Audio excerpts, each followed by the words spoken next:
Jade a créé son profil sur Insta. 20 messages de haine reçus. Casse-toi pétasse, tu pues. Depuis ce moment, le harcèlement la suit et lui pourrit la vie. Au collège, sur les réseaux, c'est trop. Elle est la cible. C'est pas compréhensible. C'est la descente aux enfers. Jade est un bouc émissaire. Se déplacer, c'est dur. Un vrai calvaire. Insultes, moqueries, regards noirs, le désespoir. Et dans la cour, intimidée et humiliée, isolée et malmenée, elle rêverait de se cacher. Les cours de PS, un vrai cauchemar. Rejetée, ignorée, on ne veut pas d'un boulet. Au self, c'est repas solo. Pas le choix, on veut pas de clodo. Jade s'approche d'une table pour manger. Pas la peine, c'est le rejet. On n'aime pas les ratés. Jade ne veut plus aller en cours, n'a plus envie de travailler. Elle se tait, faut pas balancer. Elle n'a plus faim, se lève la boule au ventre tous les matins. Il n'y a que son frère Julien qui la soutient, qui est là et qui lui tient la main. Il ne dit rien, trahir sa sœur, c'est pas bien. Depuis 3 jours, sa place est vide. La garde de sœurs a fonctionné. Les 3 garçons ont bien gagné. Jeudi matin, elle est tombée. Une mauvaise chute dans l'escalier ou une balayette qui a mal tourné. Sa jambe s'est cassée, son nez a saigné.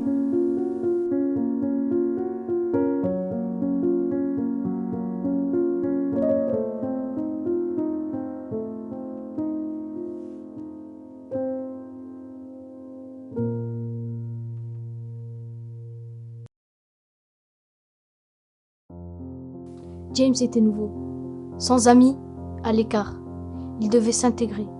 Il a choisi la mauvaise voie. Pour se faire remarquer, c'est Jade qui l'a traqué. Des potes, il en a trouvé, car harceler, c'est devenu sa spécialité. Fort de ses menaces, il a gagné la première place. Dans la classe, dans la cour, en EPS, à la sortie, il lui a toujours pourri la vie. Quand elle arrivait en avance, quelle chance. Brimade des coups. On était comme des loups. Pour un pour tous, tous contre elle. Pas moyen de se faire la belle. Un mot, et c'était fini. On l'aurait anéanti. Ses baskets, on lui a volé. Dans le gymnase, on a gagné. Dans le dos des profs, incognito, elle a pleuré. Bien fait, on a kiffé. Comme des barbares, on se comportait. Pas de pitié. Aujourd'hui, ma place est vide. Je ne reviendrai plus. C'est vrai que j'ai abusé. Jade, je l'ai bien traqué. On m'a exclu. Je reviendrai plus. Je me sentais fort et entouré. Mais au final, j'ai rien gagné. J'ai compris que j'ai merdé. Pour Jade, j'ai des regrets. Elle pourra pas me pardonner. J'aurai toujours honte de ce que j'ai fait.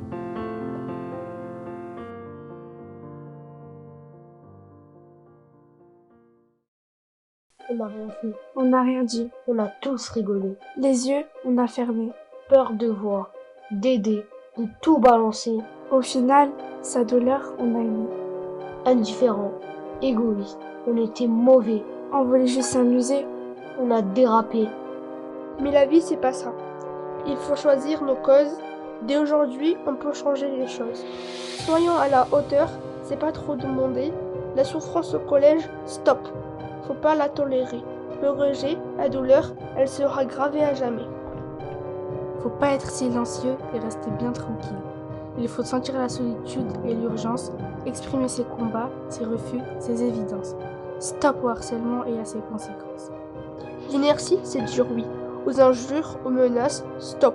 Quand l'élan est transmis, l'espoir est permis, stop au harcèlement.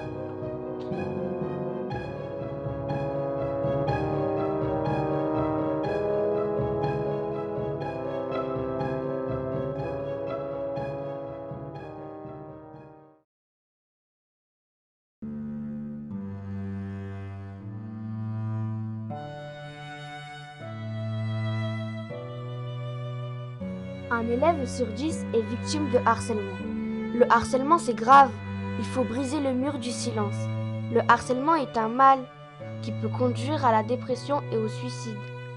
Parle-en aux adultes qui t'entourent, tes parents, l'infirmière du collège, au CPE, à tes enseignants. Parle-en à l'ambassadeur phare de ta classe. Il est là pour t'écouter et pour servir de relais. Témoins ou victimes, appelle la plateforme contre le harcèlement et le cyberharcèlement en faisant le 3018.